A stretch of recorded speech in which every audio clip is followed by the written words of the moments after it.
नमस्कार, खमंग फोडमध्ये आपल्या सगळ्यांचं स्वागत आहे। आज मी बनवलेली आहे मोड आलेल्या हिरव्या मुगाची पातळ अशी आमटी। पाहू शकता खूप छान अशी झालेली आहे। सहज सोप्या पद्धतीने होणारी ही आमटी आहे।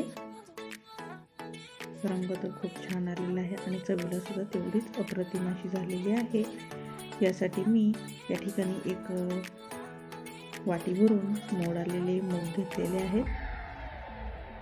आता ती कशी करायची ते पाहूयात। यासाठी कढईमध्ये मी 2 पळी तेल टाकून घेतलेलं आहे। तेल गरम झाल्यानंतर यामध्ये आपण अर्धा चमचा मोहरी आणि अर्धा चमचा जिरं टाकून घ्यायचे।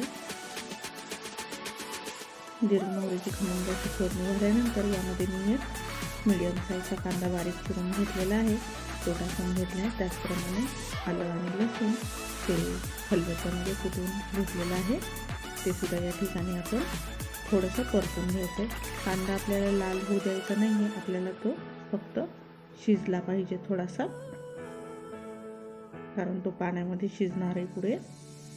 तसेच या ठिकाणी मी एक टोमॅटो घेतलेला आहे मीडियम साईजचा, तो सुद्धा या तेलामध्ये आपण परतून घेऊयात। यामध्ये मीठ टाकून घेतलंय, कारण कांदा आणि टोमॅटो हा चांगला शिजला गेला पाहिजे। त्यामध्ये कोथिंबीर सुद्धा मी टाकून घेतलेली आहे। नंतर सुद्धा आपण कोथिंबीर टाकणार आहोत, पण फोडणीमध्ये सुद्धा कोथिंबीर खूप छान लागते, त्यामुळे सुरुवातीला सुद्धा थोडीशी कोथिंबीर आपण टाकून घ्यायची आहे। आता यामध्ये मी जे घरगुती लाल तिखट आहे ते टाकून घ्यायचे, अर्धा चमचा, तसंच अर्धा चमचा काश्मीरी लाल तिखट, 1 चमचा या ठिकाणी मी धना पावडर घेतलेली आहे, अर्धा चमचा हळद आणि अर्धा चमचा गरम मसाला। तर हे सगळं आपण एकसारखं करून घेऊयात।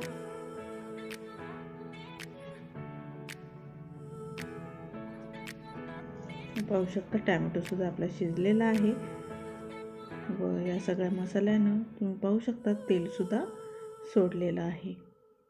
आता अशाच ह्याच्यामध्ये आपण जे मूग आहेत ते आपण धुवून यामध्ये टाकून घेऊयात व त्यामध्ये चांगले परतून घेऊयात।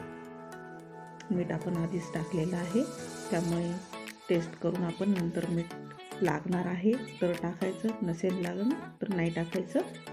आता यामध्ये आपण काय करायचं आहे तर गरम पाणी टाकायचं आहे। गरम पाणी टाकलं तर तुमचे मूग चांगले शिजतील।